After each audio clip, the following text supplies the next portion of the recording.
And it came to pass in the 11th year, in the 3rd month, in the 1st day of the month, that the word of the Lord came unto me, saying, Son of man, speak unto Pharaoh king of Egypt, and to his multitude, whom art thou like in thy greatness?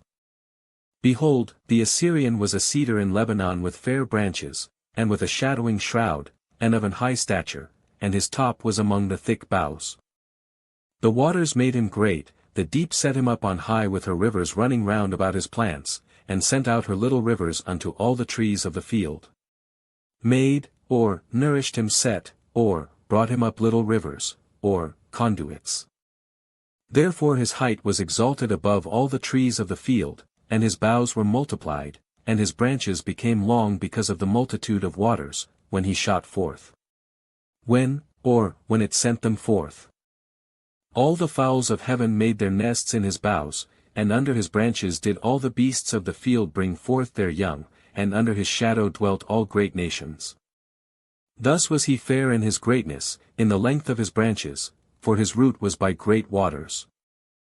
The cedars in the garden of God could not hide him, the fir trees were not like his boughs, and the chestnut trees were not like his branches, nor any tree in the garden of God was like unto him in his beauty.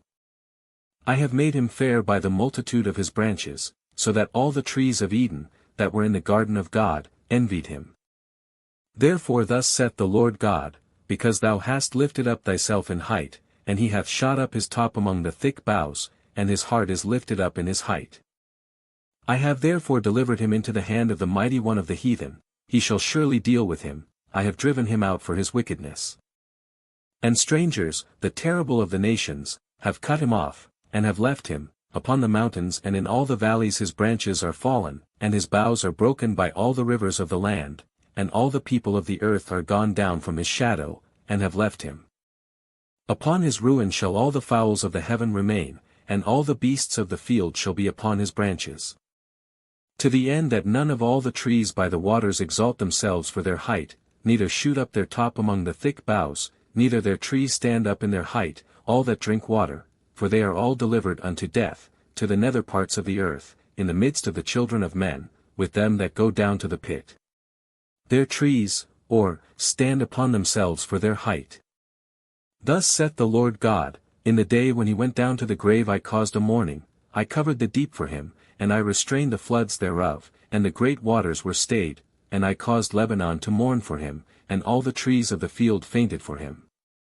I made the nations to shake at the sound of his fall, when I cast him down to hell with them that descend into the pit, and all the trees of Eden, the choice and best of Lebanon, all that drink water, shall be comforted in the nether parts of the earth.